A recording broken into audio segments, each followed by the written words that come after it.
क्या आपने कभी सोचा है कि कर्म वास्तव में कैसे काम करता है? कई बार हम कर्म के बारे में पढ़ते हैं, समझने की कोशिश करते हैं, फिर भी मन में कुछ सवाल, कुछ संदेह और कई क्यों बाकी रह जाते हैं। ये हिस्सा उन्हीं लोगों के लिए है जिन्होंने कर्म के सिद्धांत को समझने की यात्रा शुरू तो कर दी है, लेकिन अभी भी उसके गहरे अर्थ को महसूस करना चाहते हैं। जीवन में जो कुछ भी होता है उसके पीछे क्या कारण है, इसे स्वीकार करना कभी कभी इतना कठिन क्यों लगता है, और वास्तव में कर्म का तंत्र काम कैसे करता है। ऐसे ही सवाल मन और दिल दोनों में उठते हैं। ये सवाल किसी संदेह करने वाले मन के नहीं, बल्कि उन सच्चे खोजियों के हैं जो जीवन के सत्य को और गहराई से समझना चाहते हैं। इस पुस्तक का उद्देश्य आपको अंतिम उत्तर देना नहीं है, बल्कि आपके भीतर जिज्ञासा को जगाना है, ताकि आप केवल पाठक बनकर न रहें, बल्कि स्वयं सत्य की खोज करने वाले एक सच्चे सीकर बन सकें। कल्पना कीजिए, आप जीवन और कर्म के बारे में सोच रहे हैं। अक्सर हम दुनिया को अच्छे और बुरे, अपराध और सजा के चश्मे से देखते हैं, लेकिन अस्तित्व के नियम कुछ और ही कहते हैं। इस सृष्टि में न तो अच्छा है, न बुरा, न अपराध है, न सजा। यहाँ केवल एक सरल सा सिद्धांत काम करता है। हर कर्म का एक परिणाम होता है। एक बार किसी ने सद्गुरु से पूछा, आप कहते हैं कि हमारी जिंदगी पूरी तरह हमारे ही बनाए हुए कर्मों का परिणाम है, लेकिन जब मैं खबरों में किसी छोटी बच्ची के साथ हुए भयानक अत्याचार के बारे में पढ़ता हूँ, तो क्या सच में ये कह सकता हूँ कि ये उसका कर्म था? सद्गुरु ने शांत स्वर में कहा, ये उसका कर्म नहीं, ये हमारा कर्म है।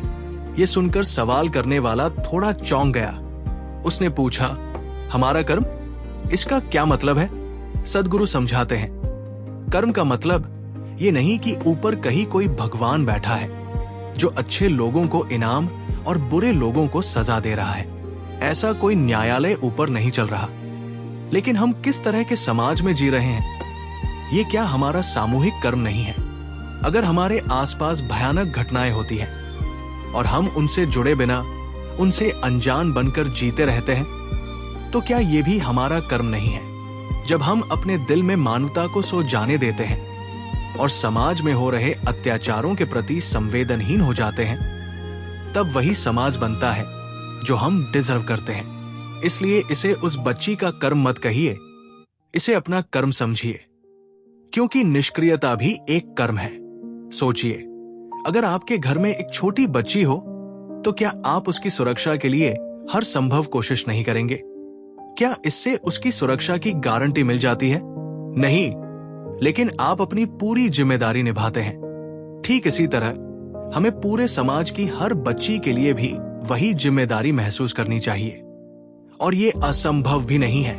उदाहरण के लिए, जब भारत में मानसून के दौरान बाढ़ आती है, तो लोग अब इसे केवल भगवान की मर्जी कहकर नहीं छोड़ देते। वे नगर निगम से जवाब मांगते हैं, क्योंकि अब वे समझते हैं कि ये भी हमारा सामूहिक कर्म है, हमारी व्यवस्था, हमारी योजना और हमारी जिम्मेदारी। एक और उदाहरण देखिए, 1947 में भारत में औसत जीवन प्रत्याशा केवल 28 साल थी। आज ये लगभग 74 साल हो चुकी है। ये बदलाव किसी चमत्कार से नहीं आया। समाज और देश ने मिलकर कदम उठाए। स्वास्थ्य, दवाइयां, साफ सफाई, टीकाकरण, इन सब ने मिलकर जीवन को लंबा बनाया। क्या ये हमारा सामूहिक कर्म नहीं है? लेकिन दुनिया में अभी भी कई ऐसे क्षेत्र हैं जहां हमने पर्याप्त ध्यान नहीं दिया है, जैसे महिलाओं और बच्चों की सुरक्षा। अगर हम सब में सामूहिक इच्छा हो तो बहुत कुछ बदला जा सकता है, लेकिन अगर हम हर चीज को ईश्वर की इच्छा कहकर छोड़ देंगे तो हालात ऐसे ही चलते रहेंगे। असल बात यह है कि आपको ये समझना होगा कि आप ही अपने कर्मों के निर्माता हैं। अगर आप ये देख लें कि ये कर्मों का जाल भी आपने ही बुना है, तो अगला ही क्षण अधिक सजग और सचेत हो जाएगा। लेकिन अगर आप अपनी किस्मत का श्रेय किसी और को देते रहेंगे, तो आपके कर्म हमेशा अचेतन ही रहेंगे। और एक बात हमेशा याद रखिए, आपके हर विचार का भी एक परिणाम होता है। परिणाम को नियंत्रित करने की कोशिश मत कीजिए, क्योंकि परिणाम तो वैसे भी होगा। आपके हाथ में केवल प्रक्रिया है। आप क्या सोचते हैं, क्या महसूस करते हैं और क्या करते हैं। अगर प्रक्रिया सही है तो परिणाम भी अच्छा ही होगा। फिर किसी ने सद्गुरु से एक और सवाल पूछा। मेरा एक दोस्त है जो जन्म से ही पोलियो के कारण अपने पैरों से चल नहीं सकता। ऐसा भयानक परिणाम किस पिछले कर्म का फल हो सकता है? सद्गुरु मुस्कुराए और बोले, आप फिर वही गलती कर रहे हैं, कर्म को इनाम और सजा की व्यवस्था समझने की। पहले इसे एक सॉफ्टवेयर की तरह देखिए, बस एक प्रोग्राम जो चल रहा है।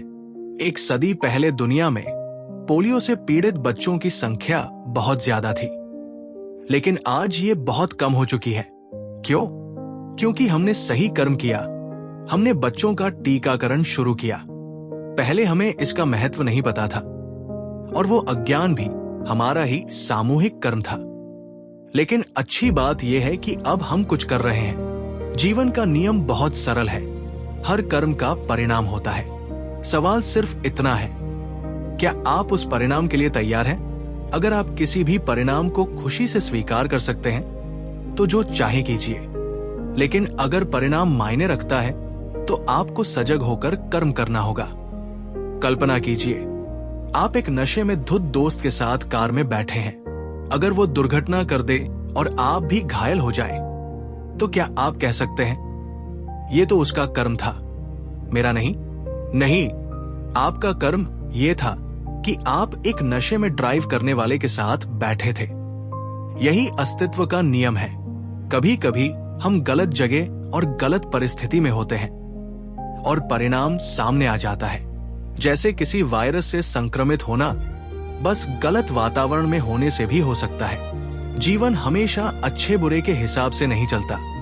आप एक बहुत अच्छे इंसान हो सकते हैं, दयालु हो सकते हैं, सबके प्रिय हो सकते हैं, लेकिन अगर आप गलत भोजन खा लें तो आपको संक्रमण हो ही जाएगा। बीमारी ये नहीं देखती कि आप अच्छे हैं या बुरे, इसलिए अच्छे बुरे के विचार से आगे बढ़ना जरूरी है। इस दुनिया को आज समझदार लोगों की जरूरत है, ऐसे लोग जो जीवन को समझकर सही कर्म करें। और अंत में एक महत्वपूर्ण बात, फायदा और नुकसान अक्सर तुलना से पैदा होते हैं। अगर इस दुनिया में किसी के भी पैर न होते तो हम सब आराम से रेंगते हुए ही जीवन जी रहे होते और इसे समस्या नहीं मानते। लेकिन जब हम खुद की तुलना दूसरों से करते हैं तभी हमें अपनी कमी दिखाई देती है। इसलिए जरूरी है कि हम किसी की कमजोरी पर ध्यान देने के बजाय उसे एक सामान्य इंसान की तरह देखें। अगर किसी को शारीरिक मदद की जरूरत है तो मदद दीजिए, लेकिन उसे दया का पात्र बनाकर मत देखिए, क्योंकि दर्द शरीर में होता है लेकिन असली पीड़ा मन में पैदा होती है। जब समाज इतना परिपक्व हो जाएगा कि हर व्यक्ति को समान दृष्टि से देख सके, तब बहुत सी पीड़ाएं अपने आप खत्म हो जाएंगी। जब हमारे सचेत अनुभव में कर्म की कोई छाप नहीं रहती, तब जीवन का हर अनुभव और हर कर्म हमें बंधन में नहीं बल्कि मुक्ति की ओर ले जाने लगता है। अब अक्सर लोग ये सवाल पूछते हैं, क्या कर्म को समझने के लिए पिछले जन्मों में विश्वास करना जरूरी है? इस पर सद्गुरु कहते हैं, बिल्कुल नहीं। अगर कोई और पिछले जन्मों की बातें करता है तो उसे करने दीजिए, लेकिन जब आप अपने कर्म को देखना चाहते हैं तो वहीं से शुरुआत कीजिए जहां आपका अनुभव वास्तव में शुरू होता है। जीवन में आप सिर्फ वहीं से चल सकते हैं जहां आप अभी खड़े हैं। अगर आप ऐसी चीजों से शुरुआत करने लगेंगे जो आपके अनुभव में ही नहीं, तो वो केवल कल्पना और भ्रम की दुनिया बना देगा। जन्म से लेकर इस वर्तमान क्षण तक जरा ध्यान से देखें। आप पाएंगे कि आपके पिछले कर्म कितने तरीकों से आपको प्रभावित कर रहे हैं। आप जैसा सोचते हैं, जैसा महसूस करते हैं, जिस तरह समझते और प्रतिक्रिया देते हैं, यही सब आपके भविष्य को भी आकार देता है। इसलिए उन बातों में उलझने से क्या फायदा जो आपके अनुभव की सीमा से बाहर है। अगर आप ऐसा करेंगे तो पूरी जिंदगी आत्मभ्रम में गुजर सकती है। ऐसी बातें आपको किसी डिनर पार्टी में रोचक बातचीत करने वाला व्यक्ति बना सकती है, लेकिन वे आपको जीवन और मृत्यु के पार नहीं ले जा सकती। अगर कोई आपको आपके पिछले जन्मों के बारे में बताए तो वो केवल एक कहानी है, एक विश्वास है, अनुभव नहीं। और केवल विश्वास आपको विकसित नहीं करता, वो आपको बस थोड़ी सांत्वना या मनोरंजन देता है। जैसे अगर कोई कहे कि भगवान सब संभाल लेंगे, तो उससे मन को थोड़ी तसल्ली मिल सकती है, लेकिन वो असली मुक्ति नहीं देता। वो तो मानो एक ट्रैंक्विलाइजर की तरह है, जिससे आप थोड़ी देर के लिए शांत हो जाते हैं, लेकिन उलझन वही बनी रहती है। सच तो ये है कि अभी आप इस एक ही जीवन की स्मृतियों को संभाल नहीं पा रहे। 10 साल पहले जो हुआ, वो भी आज तक आपको पीड़ा देता है। ऐसे में अगर आपको 10 जन्म पहले की बातें याद आ जाए, तो शायद आप पागल ही हो जाए। इसलिए पिछले जन्मों के बारे में अनुमान लगाना कोई अर्थ नहीं रखता, लेकिन इसका मतलब ये भी नहीं कि उस संभावना को पूरी तरह नकार दिया जाए। बस इतना स्वीकार करना काफी है कि मुझे नहीं पता। फिलहाल आप जिसे पिछला जन्म कहते हैं, उसे मन की अवचेतन स्मृतियों की परतों के रूप में देख सकते हैं। अगर आप ध्यान करते हैं और जागरूकता को ऊंचे स्तर तक ले जाते हैं, तो मन की यही छिपी हुई परतें, जो भीतर से आपको नियंत्रित कर रही है, धीरे धीरे टूट सकती है और विलीन हो सकती है। गौतम बुद्ध ने अपने अनेक जन्मों का बहुत विस्तार से वर्णन किया था, यहां तक कि उन जन्मों का भी जब वे पशु थे या एक कोशिकीय जीव के स्तर तक थे। उनके वर्णन कई मायनों में डार्विन के विकास सिद्धांत से मेल खाते हैं। आप इसे इस तरह भी देख सकते हैं कि उन्होंने अपने अवचेतन मन की गहराई में उतरकर ये सब देखा। उन्होंने ये सब किसी माइक्रोस्कोप की मदद से नहीं, बल्कि भीतर की ओर मुड़कर जाना। और इतिहास में ऐसे अनगिनत योगी हुए हैं जिन्होंने ये अनुभव किया है। लेकिन केवल जानकारी के स्तर पर यह जान लेना कि आपके पिछले जन्म क्या थे, आपकी कोई खास मदद नहीं करेगा। असली बात ऊर्जा और अनुभव के स्तर पर होती है। अतीत को देखने से इतना जरूर हो सकता है कि आप समझ सके कि मैं नाम के इस व्यक्ति के पीछे कितनी परतें और कितनी स्मृतियां काम कर रही है। अवचेतन में स्मृति की परतें अनगिनत हैं। ईशा में कर्म संयमा नाम का एक गहरा ध्यान कार्यक्रम होता है, जिसमें इन छिपी हुई परतों को सतह पर लाकर उन्हें समाप्त करने की प्रक्रिया होती है। कर्म तभी समाप्त होता है जब विवेकपूर्ण चेतना सक्रिय हो।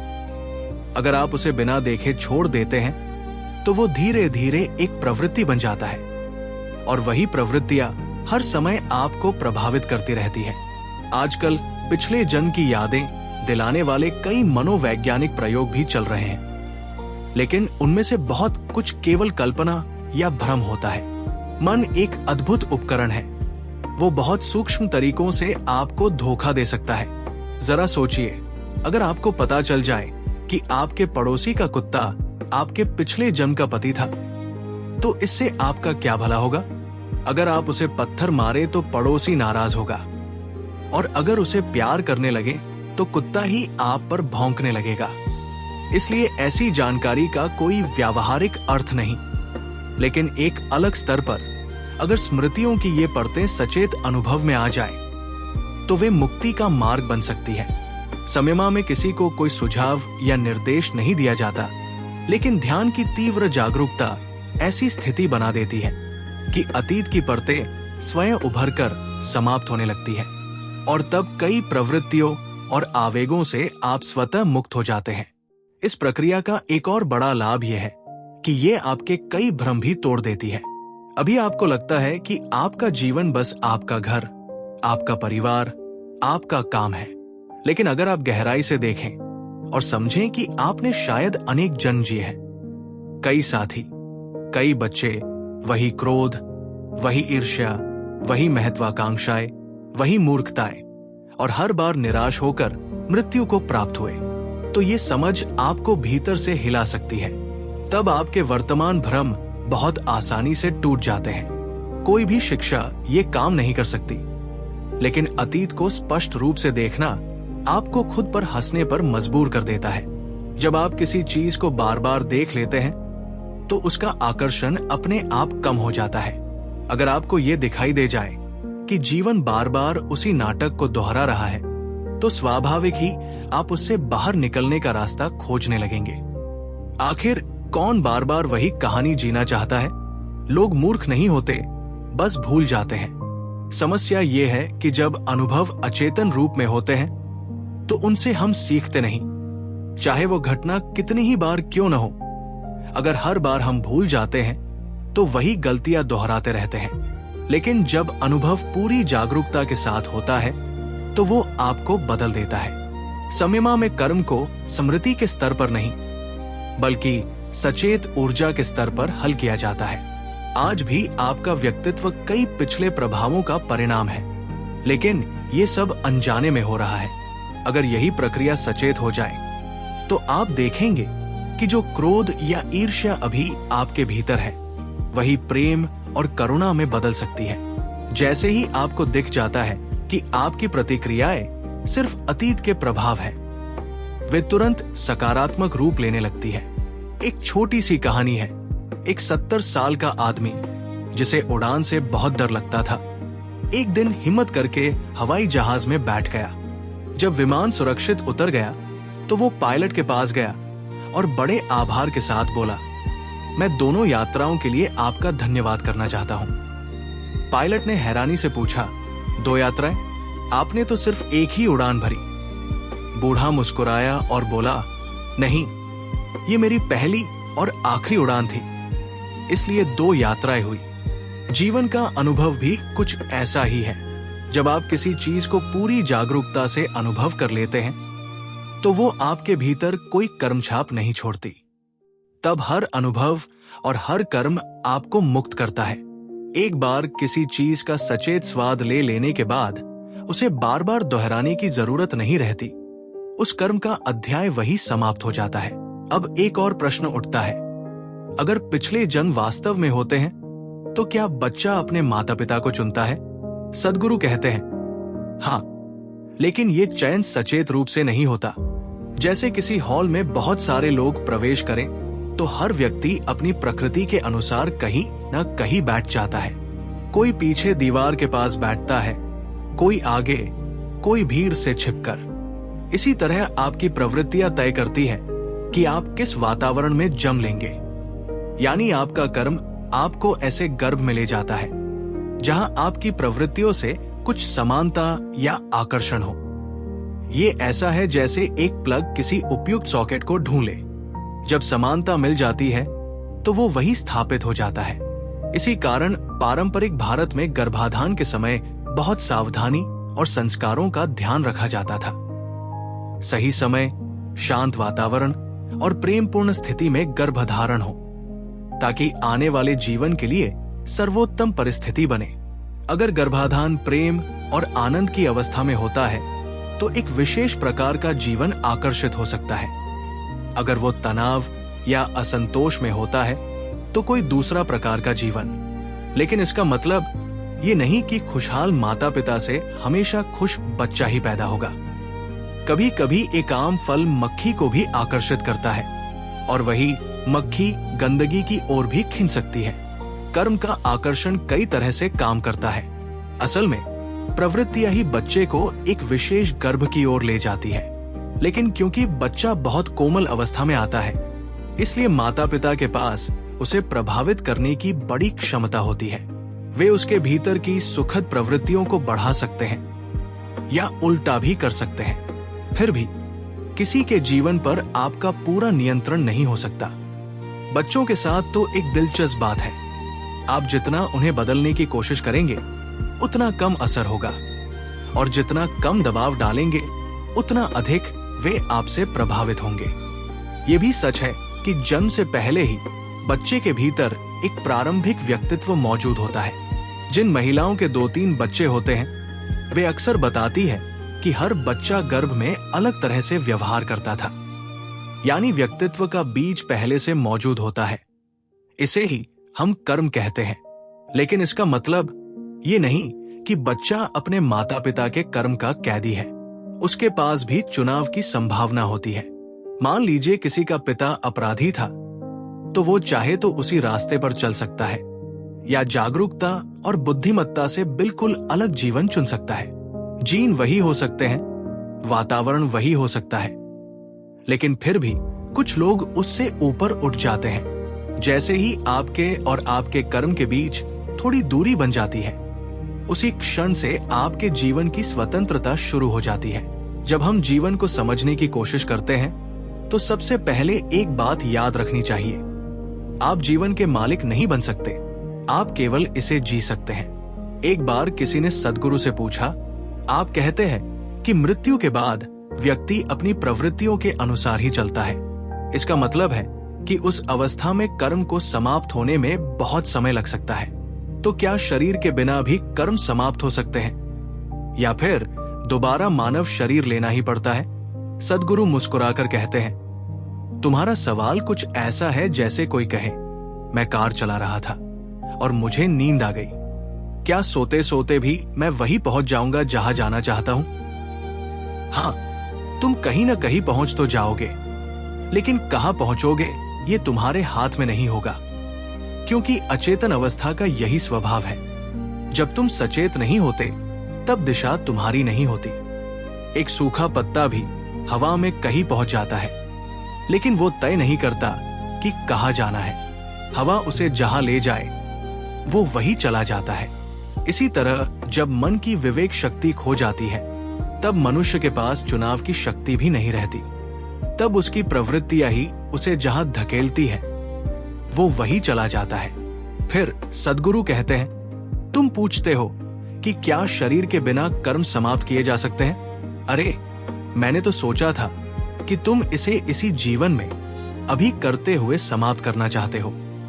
जब तुम्हारे पास शरीर है, विवेक है, चेतना है, यही सबसे बड़ा अवसर है। अगर तुम्हारे पास थोड़ा भी समझ है तो तुम इसी जीवन को सबसे सुंदर बनाने का चुनाव करोगे। यही असली प्रश्न है, क्या तुम अपनी विवेक शक्ति का उपयोग करके इस जीवन को अद्भुत बना सकते हो?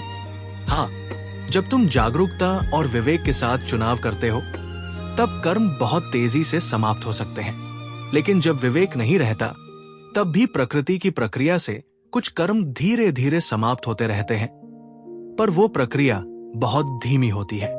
इसी बात को समझाने के लिए एक छोटी सी कहानी है। एक व्यक्ति को भगवान से मिलने का मौका मिला। उसने पूछा, हे भगवान, क्या ये सच है कि हमारे लिए जो 1 अरब डॉलर है वो आपके लिए सिर्फ 1 पैसा है, और हमारे लिए जो 10 लाख साल है वे आपके लिए सिर्फ 1 क्षण है? भगवान ने कहा, हाँ मेरे बेटे, अनुपात कुछ ऐसा ही है। वो व्यक्ति बोला, तो मुझे आपकी याद के लिए 1 पैसा दे दीजिए। भगवान मुस्कुराए और बोले, ठीक है, 1 क्षण रुको, यही वो पैमाना है जिसके बारे में हम बात कर रहे हैं। इसलिए ये सोचने में समय मत लगाओ कि शरीर के बिना कर्म कैसे समाप्त होंगे। जब चेतना नहीं होती तब बहुत थोड़ी मात्रा में ही कर्म समाप्त हो पाते हैं, और वह भी बेहद धीमी गति से। हालांकि कुछ परंपराओं में, खासकर योग परंपरा में, ये माना जाता है कि अगर किसी ने अपने जीवन में काफी आंतरिक साधना की हो और थोड़ा सा कर्म बाकी रह गया हो तो शरीर छोड़ने के बाद भी कुछ बाहरी सहायता मिल सकती है जो उस कर्म के बंधन को तोड़ने में मदद करे। लेकिन इसका मतलब ये नहीं कि हम जीवन में कुछ न करें और उम्मीद रखें कि मरने के बाद कोई हमें मुक्त कर देगा। इसलिए सद्गुरु मजाक में कहते हैं, कई लोग पूछेंगे, अगर मैं अभी सारी साधना छोड़ दूं तो क्या आप मरने के बाद मेरी मदद कर देंगे? सच ये है कि मृत्यु के बाद क्या होगा, इसकी चिंता करने से बेहतर है कि हम अभी कैसे जी रहे हैं, इस पर ध्यान दें। फिर एक और सवाल उठता है, उन लोगों का क्या होता है जो अचानक दुर्घटना, आत्महत्या या अचानक बीमारी से मर जाते हैं? सद्गुरु कहते हैं कि अगर प्राण ऊर्जा अभी भी बहुत प्रबल है तो ऐसे व्यक्ति तुरंत नया शरीर नहीं ले पाते। उनकी ऊर्जा को शांत होने में समय लगता है। इस अवस्था में उनके भीतर इच्छाएं, अधूरी लालसाएं और प्रवृत्तियां बनी रहती हैं। इसलिए वे कुछ समय तक एक तरह की मध्य अवस्था में रहते हैं। भारत में परंपरागत रूप से कुछ विशेष कर्मकांड इसलिए किए जाते थे ताकि ऐसे प्राणियों की यात्रा थोड़ी तेज हो सके। इसी कारण लोग शांतिपूर्ण मृत्यु की कामना करते हैं। जब कोई व्यक्ति अपना पूरा जीवन चक्र जी लेता है तब उसकी जीवन ऊर्जा धीरे धीरे शांत होकर शरीर से अलग हो जाती है। जैसे पेड़ से पका हुआ फल सहजता से गिर जाता है। उस फल के भीतर बीज होता है जो नई जगह जाकर फिर से अंकुरित हो सकता है। योगियों के लिए एक और अवस्था होती है जिसे महासमाधि कहा जाता है। इसमें मृत्यु बीमारी या दुर्घटना से नहीं होती, बल्कि साधना के माध्यम से प्राण ऊर्जा इतनी तीव्र और परिपक्व हो जाती है कि शरीर उसे रोक नहीं पाता। इसलिए योगी ऐसी मृत्यु को प्राकृतिक और सहज मानते हैं। अब एक और दिलचस्प सवाल आता है, क्या बिना शरीर के समय का अनुभव होता है? सद्गुरु कहते हैं कि वहां भी समय होता है, लेकिन वैसा नहीं जैसा हम यहां महसूस करते हैं। अगर ऊर्जा शरीर आनंदित है तो उसे दोबारा शरीर लेने की कोई जल्दी नहीं होती, लेकिन अगर वो बेचैन है तो जल्दी से नया शरीर लेने की इच्छा होती है। जैसे हमारे जीवन में जब हम दुखी होते हैं तो एक मिनट भी एक दिन जैसा लगता है, और जब हम आनंदित होते हैं तो पूरा दिन एक मिनट जैसा लगने लगता है। और फिर अंतिम प्रश्न आता है, क्या कोई व्यक्ति अपने संचित कर्म यानी संचित कर्मों के पूरे भंडार को एक ही जीवन में समाप्त कर सकता है? सद्गुरु कहते हैं, ज्ञान प्राप्त व्यक्ति के लिए चुनौती ये नहीं होती कि कर्म कैसे खत्म करें, बल्कि ये होती है कि थोड़ा सा कर्म कैसे बचाकर रखें ताकि जीवन चलता रहे। लेकिन साधक के लिए सबसे महत्वपूर्ण बात ये नहीं है कि वो अपने पुराने कर्म खत्म करने की चिंता करे, बल्कि ये है कि वो नए कर्म जोड़ना बंद करे।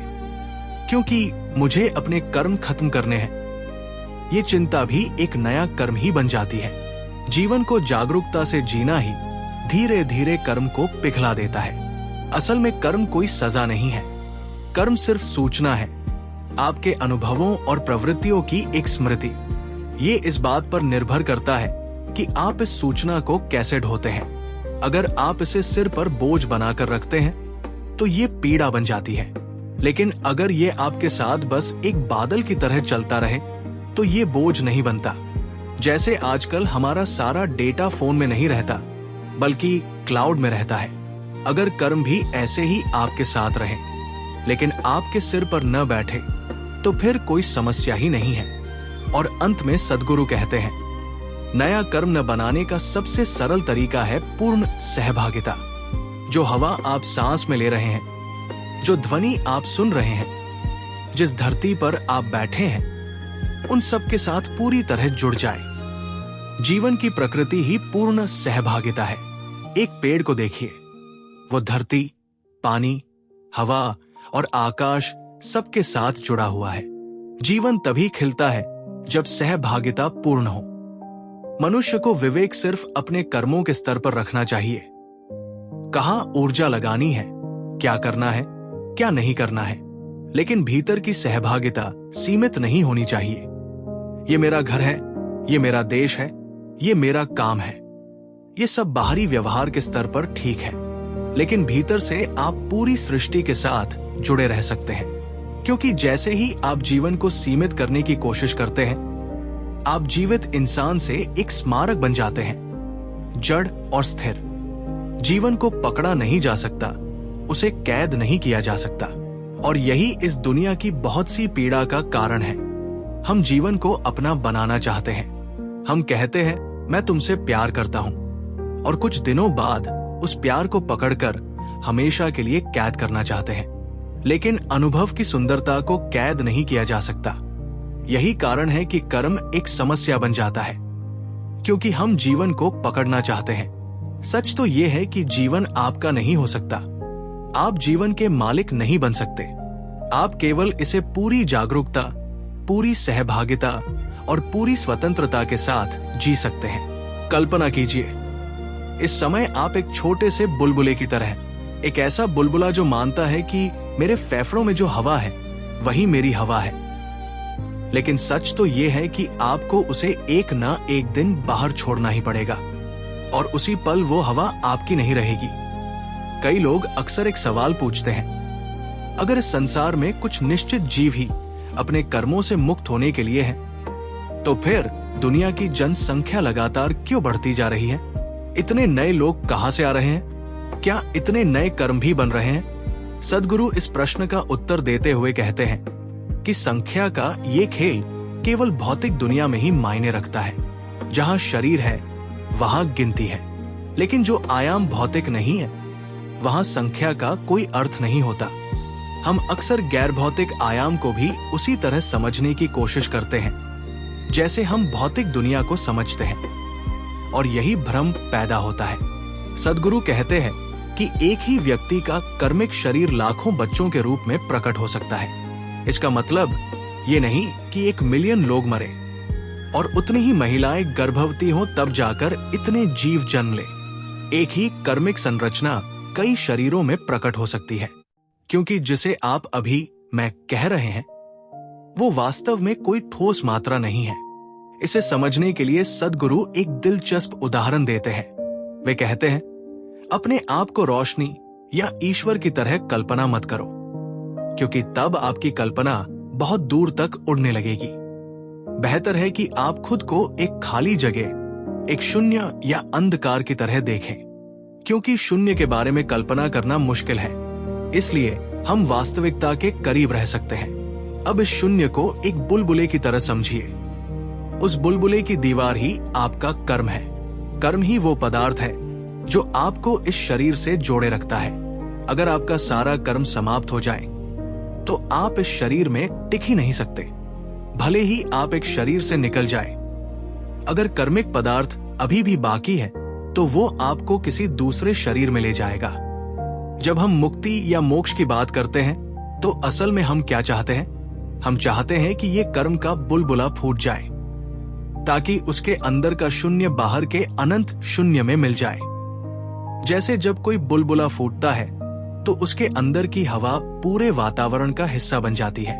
उसी तरह जब कर्म का बुलबुला टूटता है तो वही अवस्था ज्ञान या प्रबुद्धता कहलाती है। अधिकतर लोगों के लिए ज्ञान प्राप्त होने का क्षण और शरीर छोड़ने का क्षण लगभग एक ही होता है, लेकिन कुछ ऐसे योगी भी होते हैं जो शरीर की गहरी यांत्रिकी को समझते हैं। वे ज्ञान प्राप्त करने के बाद भी कुछ समय तक शरीर में बने रह सकते हैं। शरीर में बने रहने के लिए जीवन ऊर्जा का एक संतुलन होना जरूरी है। अगर ऊर्जा बहुत तीव्र हो जाए तो शरीर उसे संभाल नहीं पाता, और अगर ऊर्जा बहुत कमजोर हो जाए तो भी शरीर टिक नहीं सकता। इसलिए योग की दुनिया में 2 रास्ते बताए गए हैं। एक वो जिसमें जीवन ऊर्जा को इतना शांत और कमजोर बना दिया जाता है कि शरीर अपने आप छूट जाए। दूसरा वह जिसमें ऊर्जा को इतनी तीव्रता तक बढ़ा दिया जाता है कि शरीर उसे रोक ही न पाए। सामाजिक दृष्टि से दूसरा रास्ता ज्यादा प्रभावशाली लगता है, लेकिन अस्तित्व की दृष्टि से दोनों का परिणाम एक ही है। यही कारण है कि वास्तव में मैं और तुम जैसा कुछ भी अलग अलग नहीं है। अभी आप ऐसे बुलबुले की तरह हैं जो कहता है, मेरे फेफड़ों की हवा मेरी है, लेकिन जब आप सांस छोड़ते हैं तो वही हवा किसी और की सांस बन जाती है, और किसी और की हवा आपकी सांस बन जाती है। सच में मेरी हवा जैसी कोई चीज नहीं है। इसी तरह जो दिव्यता का छोटा सा अंश अभी आपके भीतर सीमित है, उसे हम आत्मा कहते हैं। संस्कृत में इसे आत्मा कहा गया है, और संपूर्ण दिव्यता को परमात्मा। जब ये बुलबुला टूट जाता है तो सब कुछ परमात्मा ही रह जाता है। वैसे तो अभी भी सब कुछ परमात्मा ही है, लेकिन हमें ये विश्वास अच्छा लगता है कि हमारे भीतर कुछ हमारा है। हमारी आत्मा, हमारा शरीर, हमारी सांस। असल में आत्मा भी एक तरह की कल्पना है। ये आपके वर्तमान अनुभव में सच लगती है, लेकिन अस्तित्व के स्तर पर केवल परमात्मा ही है। फिर भी हम मेरी दिव्यता और तुम्हारी दिव्यता के नाम पर लड़ते रहते हैं। इसी वजह से एक ही कर्मिक शरीर कई अलग अलग व्यक्तियों के रूप में जन्म ले सकता है। कर्म केवल एक तरह की सूचना है, लेकिन किसी इंसान के व्यक्तित्व को बनाने में और भी कई चीजें काम करती है, जैसे उसके माता पिता के जीन, परिवार का माहौल, समाज, शिक्षा और संस्कृति। इसलिए ये जरूरी नहीं कि एक ही कर्मिक स्रोत से जन्म लेने वाले लोग एक जैसे हों। और कभी कभी तो ऐसा भी हुआ है कि कोई योगी अपना काम पूरा करने के लिए एक से अधिक शरीरों का उपयोग करता है। परंपराओं में ऐसे कई उदाहरण मिलते हैं जहां योगियों ने 2 शरीरों में काम किया, कभी एक सन्यासी के रूप में, कभी एक गृहस्थ के रूप में, ताकि वे अलग अलग कर्मों को पूरा कर सकें। इस पूरी समझ का सार यही है कि जीवन को हम जितना सीमित समझते हैं वो उतना सीमित है ही नहीं। जिसे हम मैं कहते हैं वो वास्तव में सिर्फ एक छोटा सा कर्मिक बुलबुला है, और एक दिन वो बुलबुला भी फूट जाएगा। तब अंदर और बाहर का फर्क खत्म हो जाएगा, और वही असली मुक्ति है। कल्पना कीजिए, अगर आप अपने विचारों और भावनाओं से थोड़ा सा भी दूरी बना लें, तो आप केवल अपने छोटे से व्यक्तिगत अनुभव तक सीमित नहीं रहते। तब आप उन महान आत्माओं की कृपा के लिए भी उपलब्ध हो जाते हैं जो इस धरती पर पहले कभी जी चुकी है। अक्सर लोग पूछते हैं, सामूहिक कर्म यानी कलेक्टिव कर्मा आखिर होता क्या है, और हमारा व्यक्तिगत कर्म उससे कैसे जुड़ता है? असल में समस्या यही है कि हम हमेशा खुद को बाकी अस्तित्व से अलग मानकर सोचते हैं, जैसे हम एक अलग इकाई हों। लेकिन सच ये है कि जीवन में ऐसा कोई अलगाव है ही नहीं। आज के मनोवैज्ञानिक भी कहते हैं कि हमारे भीतर का एक हिस्सा ऐसा है जो केवल व्यक्तिगत नहीं है, बल्कि एक बड़े सामूहिक अचेतन से जुड़ा हुआ है। योग की भाषा में यही सामूहिक कर्म है। जब हम कोई कर्म करते हैं तो उसका प्रभाव केवल हम तक सीमित नहीं रहता, वह एक छाप बनकर इस अस्तित्व में जमा हो जाता है, जिसके परिणाम व्यक्तिगत भी होते हैं और सामूहिक भी। इसे ऐसे समझिए जैसे एक तालाब हो जो पानी से भरा हुआ है। आप उसमें से एक बाल्टी पानी निकालते हैं, फिर दूसरी बाल्टी। क्या पहली बाल्टी का पानी दूसरी से अलग है? क्या आप कह सकते हैं कि ये अलग पानी है और वो अलग? बिल्कुल नहीं। पानी वही है, जीवन भी ऐसा ही है। आप ये नहीं कह सकते कि ये मेरा जीवन है और वो किसी और का जीवन। अगर आप तैयार हो तो इस क्षण भी पहले योगी, पहले गुरु आदि योगी का कर्म आपके जीवन का हिस्सा बन सकता है। उन्होंने अपने कर्मों से जो कुछ हासिल किया उसका लाभ आज हम सब ले रहे हैं। भले ही आपने वो साधना न की हो जो उन्होंने की थी, फिर भी उनके कर्मों के फल आज भी इस दुनिया में मौजूद है और हर किसी के लिए उपलब्ध है। इसका अर्थ है कि आदियोगी का कर्म इतना विशाल है कि उसमें अनगिनत लोगों के लिए जगह है। यही कारण है कि कई आत्मज्ञानी महापुरुष कर्म करते रहे, जबकि उन्हें इसकी आवश्यकता नहीं थी। वे कर्म इसलिए करते थे ताकि सकारात्मक कर्म का भंडार बढ़ सके, ताकि एक योगी की जगह 10 लोग उसी शक्ति को ग्रहण कर सके। ये मत सोचिए कि कर्म किसी एक व्यक्ति की निजी संपत्ति है। इस ब्रह्मांड में जो भी विचार कभी पैदा हुआ है उसकी छाप हमेशा के लिए बनी रहती है। आदियोगी के विचार, कृष्ण के विचार, बुद्ध के विचार, ये सब आज भी इस अस्तित्व में मौजूद है। यदि आप अपने भीतर सही स्थिति बना लें तो आप इन विचारों को भी ग्रहण कर सकते हैं, यानी उनका कर्म आपके कर्म में बदल सकता है। जब आप अपने विचारों और भावनाओं से दूरी बनाते हैं तब आप अतीत के महानतम लोगों की कृपा के लिए खुल जाते हैं। लेकिन इसका मतलब ये नहीं कि आप जैसे चाहे कर्म करें और फिर किसी और का अच्छा कर्म अपने लिए इकट्ठा कर लें। योग की परंपरा में जीवन के प्रति सही दृष्टिकोण पर इतना जोर इसलिए दिया गया है क्योंकि आपकी गुणवत्ता ही तय करती है कि आप किस तरह के विचार, भावनाएं और अनुभव अपनी ओर आकर्षित करेंगे। यही कारण है कि दुनिया में भगवान की इतनी चर्चा होती रही है और योग की परंपरा में आदियोगी या परम गुरु की बात की जाती है। इसका उद्देश्य बस इतना है कि आप खुद को एक सही पात्र, एक सही रिसेप्टिकल बना सके। हो सकता है कि केवल प्रयास से आप आध्यात्मिक न बन पाए, लेकिन अगर आप अपनी ग्रहणशीलता बढ़ाते हैं तो सही विचार, सही भावनाएं और सही आशीर्वाद धीरे धीरे आपकी ओर खींचने लगते हैं। इसलिए जो कर्म आप अपने साथ लेकर चल रहे हैं वो पूरी तरह केवल आपका नहीं है। आपने अपने कर्मों के आधार पर इस जीवन में एक खास तरह के कर्म को अपनी ओर आकर्षित किया है। इसी वजह से प्राचीन भारत में बच्चों को कम उम्र में गुरु के पास भेजने की परंपरा थी। गुरु का घर गुरुकुल कहलाता था, अर्थात गुरु का परिवार। गुरु का कर्म इतना शक्तिशाली माना जाता था कि उसके साथ समय बिताने से आप भी उस कर्म का हिस्सा बन जाते थे। कोई बच्चा चाहे किसी भी परिवार में जन्मा हो, लेकिन गुरुकुल में जाकर वो गुरु के कुल का हिस्सा बन जाता था। जो गुरु का था वो उसका भी हो जाता था। कई जन्मों में मिलने वाली सीखें एक ही जीवन में मिल जाती थी, जैसे जीवन को फास्ट फॉरवर्ड कर दिया गया हो।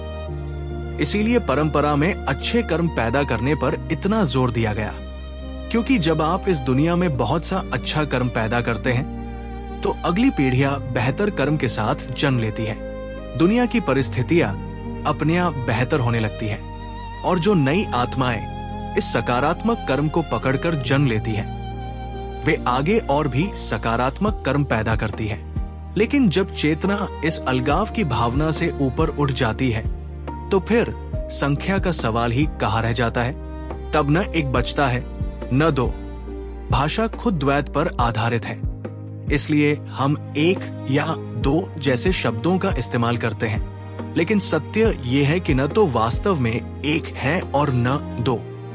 इसे समझा नहीं जा सकता, इसे केवल अनुभव किया जा सकता है।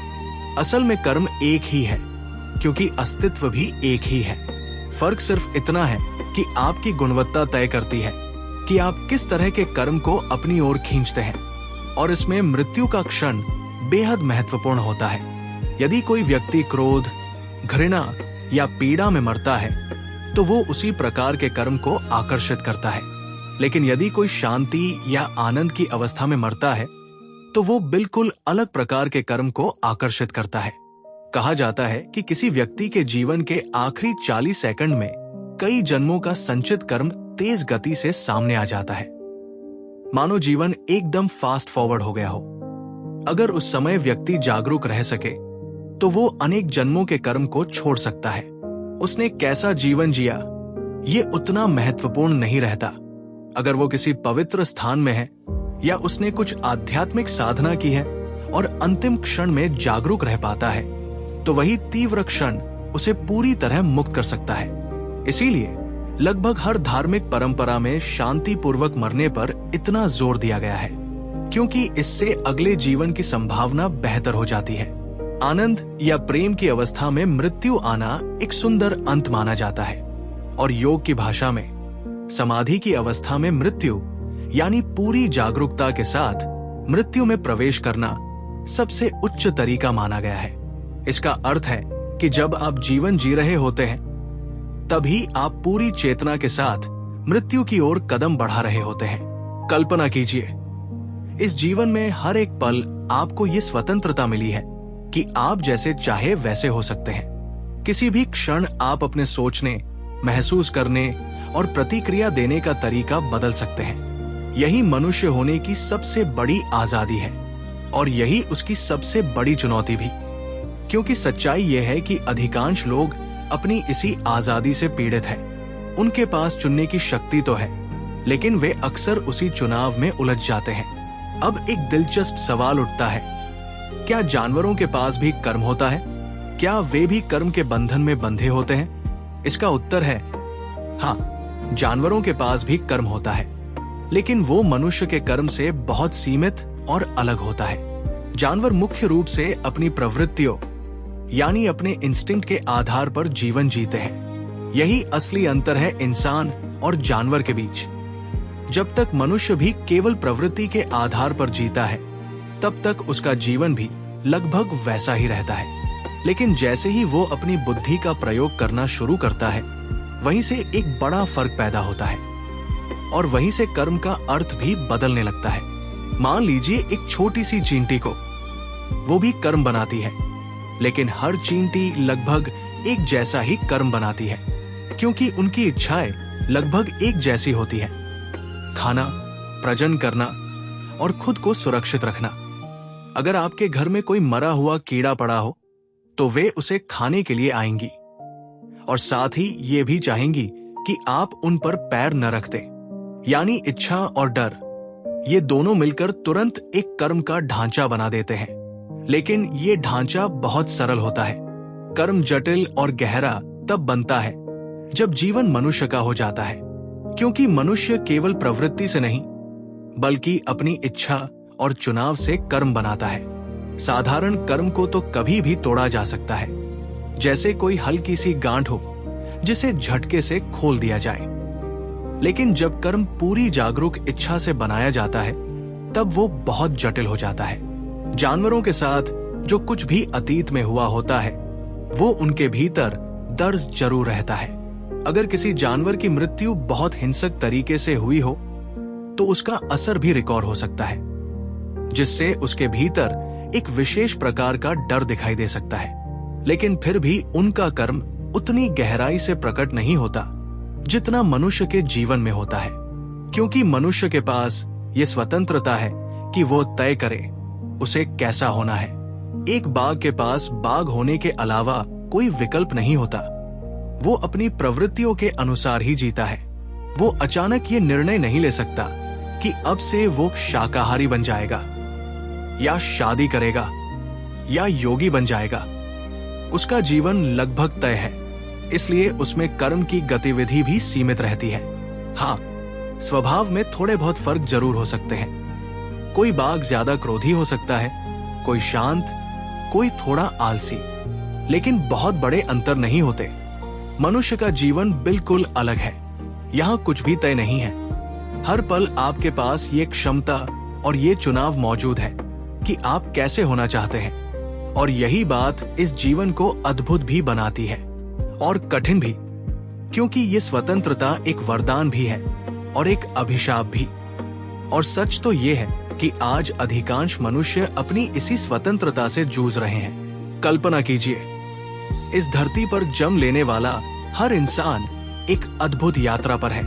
ये यात्रा साधारण नहीं, बल्कि दिव्यता की ओर बढ़ने की यात्रा है। प्रकृति की अपनी एक योजना है और सच कहें तो हमें बस उसी योजना के साथ सहयोग करना है। जीवन अपने आप विकसित होता है। छोटे छोटे एक कोशिकीय जीवों से लेकर जटिल तंत्रिका तंत्र वाले जीवों तक विकास की ये यात्रा प्रकृति अपने आप चलाती है। जानवरों के लिए इसमें कोई चुनाव नहीं होता। वे पूरी तरह स्वभाव और प्रवृत्ति से संचालित होते हैं। उनके लिए न सही गलत का प्रश्न है, न अच्छा बुरा का।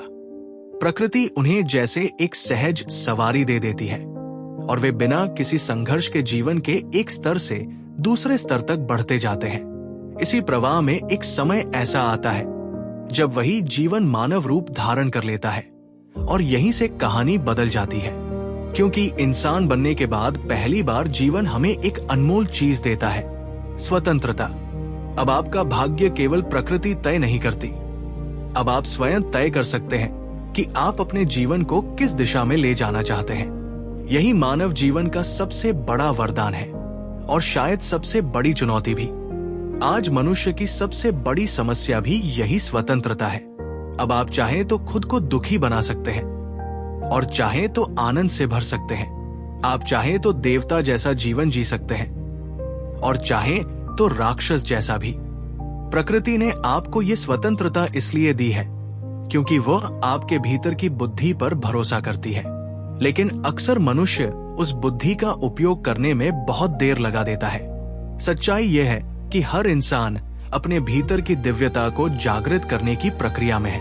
हर जीवन उस अंतिम सत्य की ओर बढ़ रहा है। फर्क बस इतना है कि किसी को ये एहसास आज होता है, किसी को 10 साल बाद और किसी को शायद हजारों साल बाद। लेकिन जब आपको ये समझ आ जाता है कि जीवन स्वाभाविक रूप से अपने उच्चतम स्वरूप की ओर बढ़ रहा है, तब आप भी अपनी ऊर्जा उसी दिशा में लगा सकते हैं। यही वो क्षण होता है जब इंसान सचेत रूप से आध्यात्मिक बनता है। असल में आपको कुछ नया बनाने की जरूरत नहीं है, बस प्रकृति की योजना के साथ चलना है। अस्तित्व को कोई जल्दी नहीं है, ये अनंत है। इसे कहीं पहुंचने की जल्दबाजी नहीं। लेकिन अगर आपको जल्दी है, अगर आप सच में अपने जीवन का सर्वोच्च उद्देश्य जल्दी पाना चाहते हैं, तो आप अस्तित्व के साथ हाथ मिला सकते हैं और अपनी यात्रा को तेज कर सकते हैं। लेकिन अगर आपको इस दुनिया के खेल में उलझे रहना अच्छा लग रहा है, तो उसमें भी कोई बुराई नहीं, क्योंकि आपके पास पूरा अनंत समय है। चुनाव हमेशा आपका ही है। हर आध्यात्मिक प्रक्रिया का असली उद्देश्य हमारे भीतर मौजूद पशु स्वभाव को रूपांतरित करना है। जैसे जैसे आप अपनी दिव्य संभावना की ओर बढ़ते हैं, वैसे वैसे आपको अपने भीतर की प्रवृत्तियों को समझदारी और जागरूकता के साथ संभालना होता है। केवल नैतिक होने का दिखावा करना पर्याप्त नहीं होता। इतिहास गवाह है कि बहुत से लोग जो खुद को बहुत सिद्धांतवादी और आदर्शवादी दिखाते हैं, जीवन के किसी मोड़ पर अपनी ही इच्छाओं जैसे लालच या वासना के सामने हार जाते हैं। इसलिए असली साधना यह है कि रोजाना के आध्यात्मिक अभ्यास से अपने भीतर के पशु स्वभाव को धीरे धीरे समाप्त किया जाए।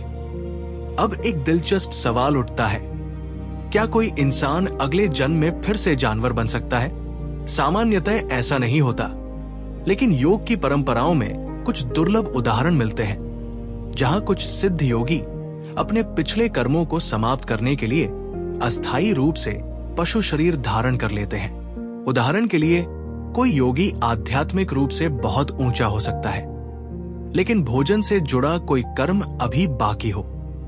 ऐसे में वह दोबारा मनुष्य के जटिल जीवन में उलझने के बजाय एक साधारण पशु रूप ले सकता है, जहां जीवन सरल होता है और नए कर्म बहुत कम बनते हैं। इस तरह वह अपने पुराने कर्मों को जल्दी समाप्त कर लेता है और फिर एक अधिक विकसित मनुष्य के रूप में लौट सकता है। लेकिन ऐसा तभी होता है जब कर्म बहुत ही मूल स्तर के हों, और ये घटनाएं बेहद दुर्लभ होती हैं। भारतीय आध्यात्मिक इतिहास में एक प्रसिद्ध कथा है 20वीं सदी के महान संत राम महर्षि की, जिनके बारे में कहा जाता है कि उन्होंने एक गाय को मुक्ति प्रदान की। ये केवल तभी संभव है जब वो पशु वास्तव में एक उच्च आध्यात्मिक स्तर की चेतना हो, जो बस एक पशु शरीर में रह रही हो। ऐसी चेतना स्वाभाविक रूप से किसी महान योगी की उपस्थिति की ओर आकर्षित हो सकती है। कभी कभी एक सिद्ध योगी किसी दूसरे जीव के कर्म को अपने भीतर लेकर उसे एक ही क्षण में समाप्त कर सकता है और उस जीवन को मुक्त कर सकता है। लेकिन ये घटनाएं बहुत ही दुर्लभ होती है। योगिक परंपराओं में ऐसे भी प्रसंग मिलते हैं जहां कोई सिद्ध योगी किसी दूसरे शरीर में प्रवेश कर सकता है। मान लीजिए कोई व्यक्ति अपने आध्यात्मिक लक्ष्य के बहुत करीब है, लेकिन उसकी जीवन यात्रा समाप्त होने वाली है। तब एक सिद्ध योगी उस शरीर में प्रवेश कर सकता है, उसके सारे कर्मों को समाप्त कर उसे मुक्त कर सकता है और फिर उसी शरीर में कुछ समय रहकर अपने शेष कर्मों को भी पूरा कर सकता है। अंत में एक महत्वपूर्ण बात समझनी चाहिए, जिस व्यक्ति को आत्मज्ञान प्राप्त हो चुका है, उसके लिए कर्म अब बंधन का कारण नहीं रहते। वह चाहे तो किसी भी क्षण शरीर छोड़ सकता है, लेकिन अगर उसे कुछ कार्य पूरे करने हो तो वो जानबूझकर कुछ कर्म रचता है ताकि शरीर के साथ उसका संबंध बना रहे, क्योंकि बिना कर्म के शरीर टिक ही नहीं सकता। इसलिए कभी कभी एक ज्ञानी व्यक्ति भी सचेत रूप से कर्म बनाता है, सिर्फ इसलिए कि वो इस शरीर में रहकर अपना अधूरा कार्य पूरा कर सके। कल्पना कीजिए, भारत की प्राचीन परंपरा में एक समय ऐसी नर्तकियां और गणिकाएं हुआ करती थी जो अपने पूरे शरीर को बेहद जटिल और भारी गहनों से सजाती थी। सोने की लंबी लंबी जंजीरें, चमकते हीरे और अनगिनत परतों में बुना हुआ आभूषणों का जाल। जो पुरुष उनके पास आते, वे उस सौंदर्य और आकर्षण में इतने खो जाते कि उन गहनों को उतारने की कोशिश करने लगते, लेकिन वो आभूषण इतने उलझे हुए होते कि लाख कोशिश करने पर भी वे उन्हें खोल नहीं पाते। इस दौरान गणिका उन्हें एक के बाद एक पेय पिलाती रहती और वे धीरे धीरे और भी असमर्थ होते जाते, जब तक कि आखिरकार थककर सो नहीं जाते। पर उन्हें ये कभी पता नहीं चलता था कि उस पूरे जटिल गहनों के जाल को संभाले रखने के लिए बस एक ही छोटी सी पिन होती थी, एक ऐसी जगह पर लगी हुई जिसे केवल वही गणिका जानती थी। अगर वो एक पिन खींच दी जाए तो पूरा आभूषणों का जाल एक ही पल में नीचे गिर जाता। ठीक इसी तरह कर्म भी है। हमारा कर्म भी असंख्य जंजीरों का एक जटिल जाल है, कुछ चमकदार और सुंदर जैसे हीरों से जड़ी हुई यादें और अनुभव, और कुछ भारी और बदसूरत जैसे जंग लगी बेड़ियां। हम अक्सर कोशिश करते हैं कि अच्छे कर्म को अलग कर लें और बुरे कर्म को छोड़ दें, लेकिन सच्चाई ये है कि इस जाल को ऐसे सुलझाया ही नहीं जा सकता। इसलिए आध्यात्मिक साधक अच्छे कर्म इकट्ठा करने में भी दिलचस्पी नहीं रखते। उनका लक्ष्य बस एक ही होता है, पूरे जाल को ही गिरा देना। इसके लिए वे कर्म को तीव्र कर्मयोग से जलाते हैं और ध्यान के माध्यम से उससे दूरी बनाते हैं। लेकिन एक तीसरा रास्ता भी है, और वो है उस अदृश्य पिन को ढूंढ लेना। वो पिन कहाँ है? वो बस एक सवाल में छिपी है, मेरे बारे में क्या? अगर आप अपने जीवन से ये एक सवाल पूरी तरह मिटा दें, तो वो विशाल अहंकार और आत्म महत्व की भावना भी खत्म हो जाती है, जिसके साथ ज्यादातर लोग जीते हैं। और उसी क्षण कर्म की जटिल जंजीरें टूट सकती हैं। तभी मनुष्य अपने कर्मों के मलबे से निकलकर एक मुक्त अस्तित्व बन सकता है। शायद इसी कारण प्राचीन समय में गुरु की आवश्यकता मानी गई, क्योंकि गुरु का काम यही होता था कि सही समय आने पर वो उस पिन को खींचते। लेकिन अगर आप पूछते हैं, गुरुजी, मेरी पिन कब खींचेंगे? तो इसका अर्थ है कि अभी आप तैयार नहीं हैं। जब तक आपको लगता है कि आपका कर्म एक बोझ है जिससे छुटकारा पाना है, तब तक आप मुक्ति के लिए तैयार नहीं हैं। मुक्ति तभी संभव है जब आप अपने हर अनुभव, चाहे वो सुखद हो या दुखद, सुंदर हो या भयावह, उसे आनंद और कल्याण में बदलने की क्षमता विकसित कर लें। क्योंकि यदि बिना तैयारी के पिन खींच दी जाए, तो वो मुक्ति नहीं बल्कि पलायन बन जाती है। जैसे जेल से भाग जाना और सजा पूरी होने पर स्वतंत्र होकर बाहर आना, इन दोनों में बहुत बड़ा अंतर होता है। मानव जीवन अक्सर एक गोल चक्कर की तरह चलता रहता है। जैसे पुराने समय में लोग समुद्र पार करके दुनिया के अंत तक पहुंचना चाहते थे, लेकिन बाद में पता चला कि पृथ्वी गोल है और वे बस घूम फिर कर उसी जगह वापस आ रहे हैं। जीवन भी कुछ ऐसा ही है। परिस्थितियां बदलती रहती है, मौसम बदलते हैं, चेहरे बदलते हैं, लेकिन भीतर कहीं एक गहरी बेचैनी बनी रहती है, क्योंकि मनुष्य को गोल गोल घूमना पसंद नहीं। उसके भीतर कहीं न कहीं आजादी की प्यास है। इसलिए कर्मयोग का मार्ग हमें याद दिलाता है कि इन दोहराव के चक्रों से बाहर निकलने का भी एक रास्ता है। कुछ चक्र तुरंत मिट सकते हैं, कुछ को थोड़ा समय और प्रयास चाहिए, और कुछ में किसी बाहरी सहायता, किसी गुरु की जरूरत पड़ती है। लेकिन असली कारण यह है कि हम बार बार कर्म क्यों पैदा करते रहते हैं। क्योंकि हम इस दुनिया पर अपनी छाप छोड़ना चाहते हैं। हम चाहते हैं कि हमारा नाम, हमारे रिश्ते, हमारे काम या हमारी उपलब्धियां किसी न किसी रूप में हमेशा बने रहें। हम अस्तित्व में एक निशान छोड़ना चाहते हैं, जैसे हम अमर हो जाएं। लेकिन सच्चाई ये है कि जो लोग अपने पीछे निशान छोड़ने की लालसा रखते हैं, वे कभी उड़ नहीं सकते। उड़ने की चाह मनुष्य के भीतर बहुत गहराई से मौजूद है। स्वतंत्र होने की प्यास कोई संतों की बनाई हुई अवधारणा नहीं है, ये जीवन की अपनी ही पुकार है। लेकिन उड़ने के लिए आपको अपने सारे निवेश छोड़ने पड़ते हैं। आपको उस बिंदु तक पहुंचना होता है जहां आप खुद को बचाने में रुचि नहीं रखते, जहां आप ये समझ लेते हैं कि अनंत की ओर छोटे छोटे कदम बढ़ाते रहना कभी आपको वहां नहीं पहुंचाएगा। जब आप अपनी सीमित पहचान को सच में देख लेते हैं कि ये बस विचारों, पसंद नापसंद और पूर्वाग्रहों का एक खोखला बंडल है, तभी आप उसे छोड़ने के लिए तैयार होते हैं। और जैसे ही आप उसे छोड़ते हैं, सारी बेड़ियां गिर जाती है, अंतिम पिन खुल जाती है, और तब आप उड़ान भरते हैं जहां न जाल आपको रोक सकता है, न जंजीरें, न भूल भुलैया। तब आप जीवन के उस क्षण में उतरते हैं जो हमेशा से आपके भीतर था, लेकिन जिसे आप व्यस्तताओं और उलझनों के कारण देख नहीं पाए। आप पूरी तरह इस वर्तमान क्षण में गिर पड़ते हैं, उसकी चमक, उसकी शक्ति, उसकी गहराई और उसकी महिमा के साथ। इसलिए कर्म को अनेक जन्मों के संदर्भ में मत सोचिए, उसे बस इस जीवित, धड़कते हुए वर्तमान क्षण के रूप में देखिए। यही वो क्षण है जहां से मुक्ति की उड़ान शुरू होती है।